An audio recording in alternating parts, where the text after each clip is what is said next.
Hi everyone, it's Affy. I am back for another Bookish video. Today I'm going to be doing the New Year's book tag. I realize it is the end of January. It's just taken me a bit to get to this video. But yeah, we'll just hop in and get started. So the first question is, what are you most looking forward to in 2023? Obviously my channel. I am really excited about making videos, just editing, meeting people, responding to comments.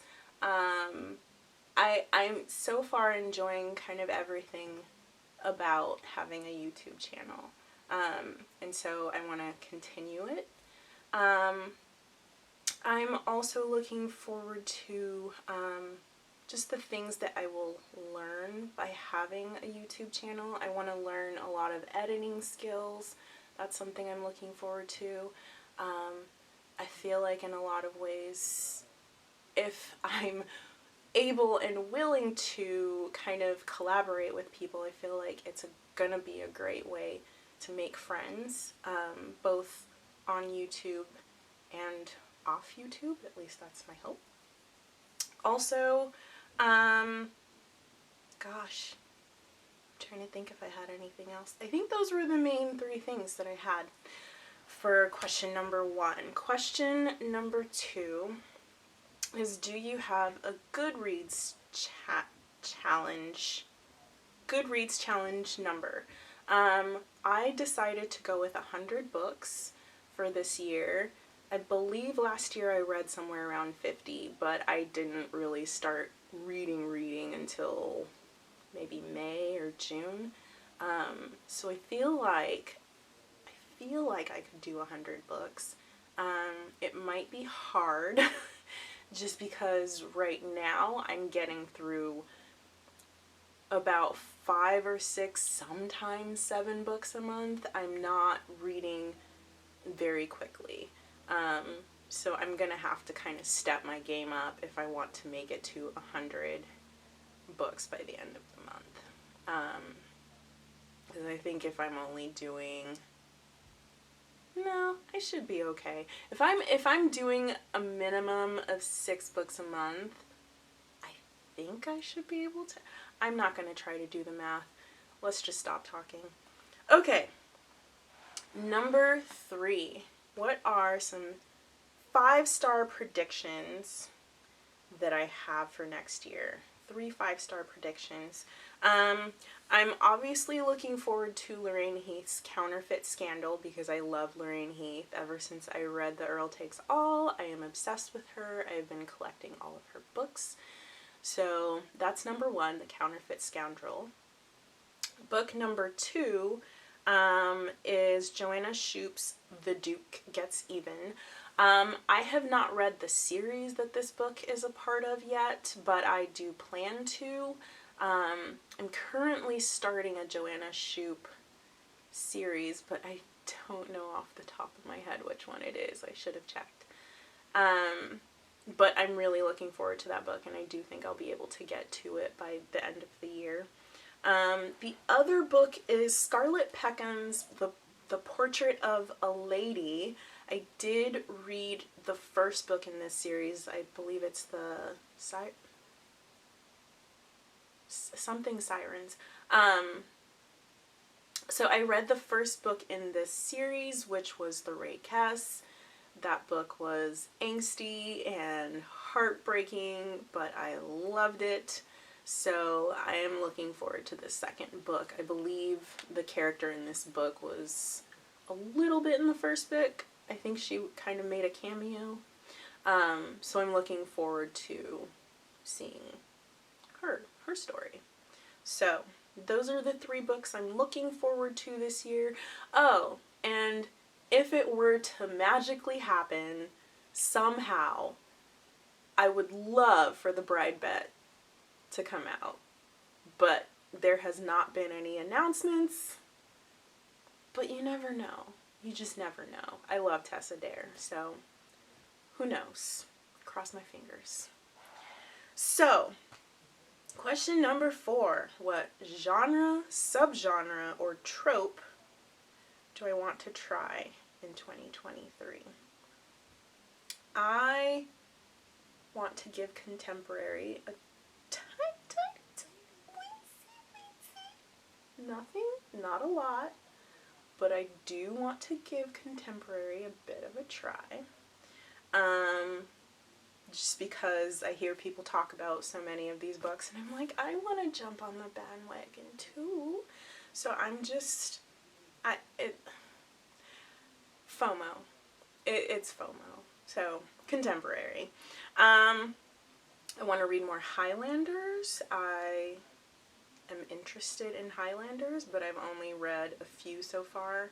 The main one that I can remember is The Secret by Julie Garwood, and When the Scot Ties the Knot by Tessa Dare, and I know there's a third one.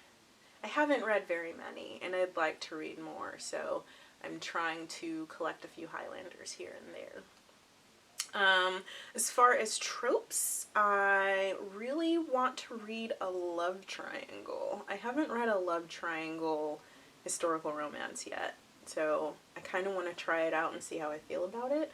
I know the Bridgertons, the last book in the Bridgerton series, which is it?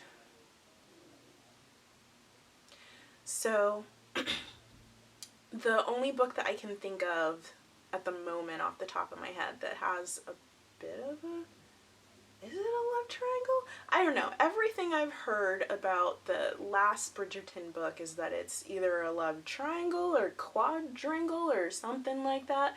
So maybe I'll start there. I haven't read that book yet, but I just don't know of other love triangle historical romances. So if you know of any, put them in the comment box. And then, oh, I missed another genre, which was fantasy romance. I've always thought that that could be a very fun genre to try out. Fantasy romance. I don't know why, but I just feel like I would like it. So, yeah. So those are my answers for number 4. Number 5. What do I think is going to be the most popular trope for 2023?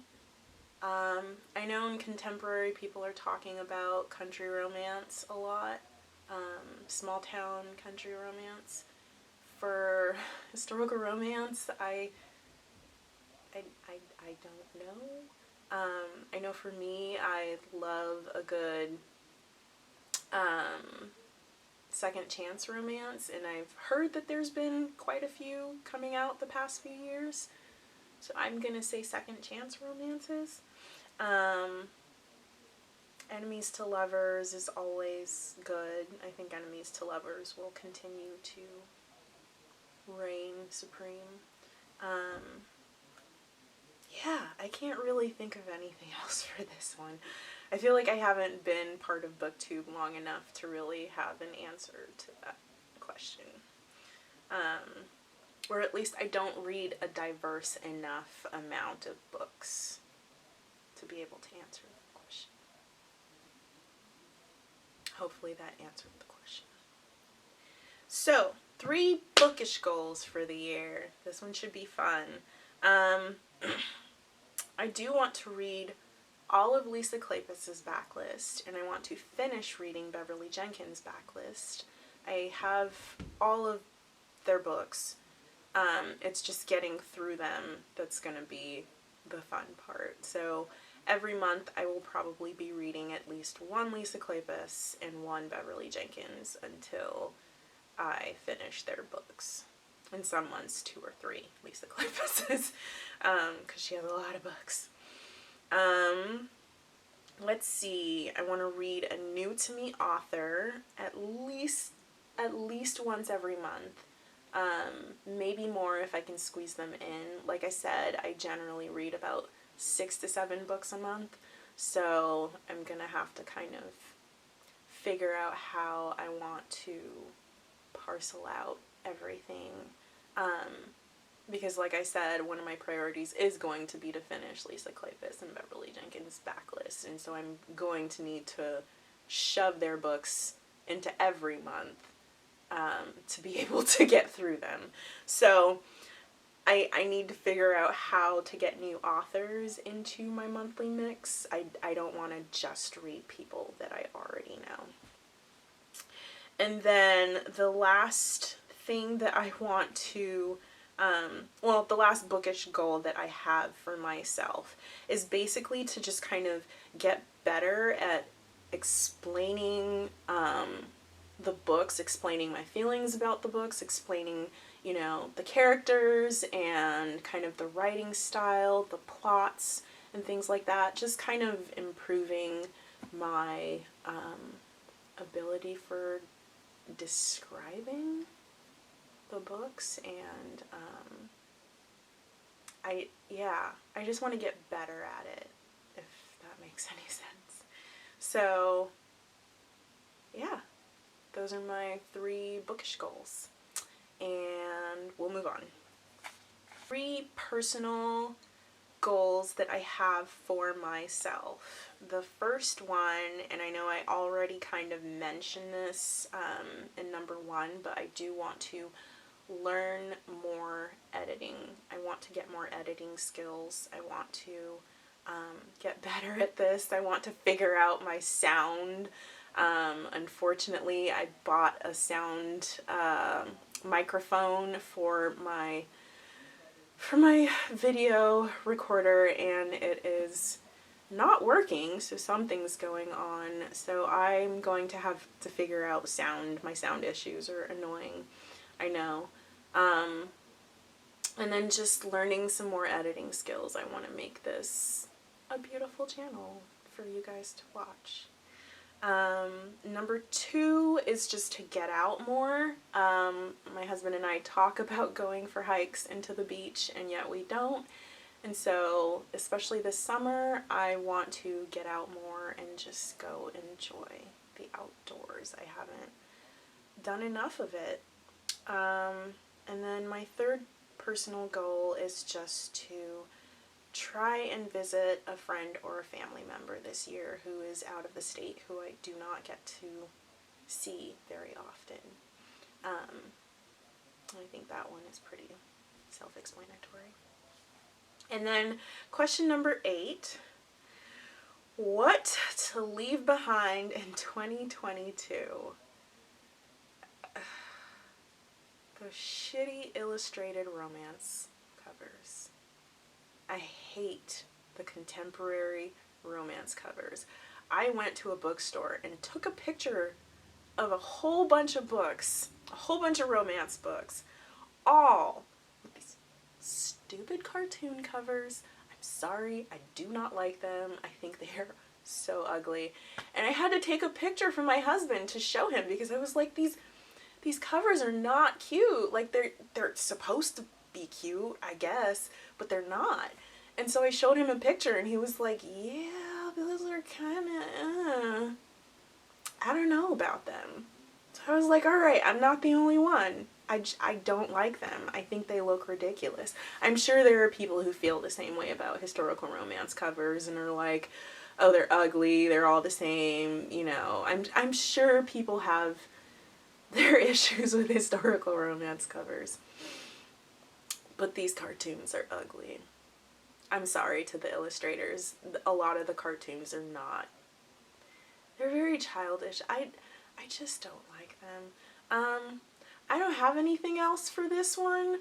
It was just that. I hate the contemporary. I hate the contemporary covers. That's about it. So, alright. It's been good. I hope you enjoyed this video. If you made it to the end, you're awesome. If you didn't, that's okay. It was a long video. But yeah, thank you for joining me. If you have any questions or you want to talk about anything, leave me comments in the comment section and I will respond. Thank you.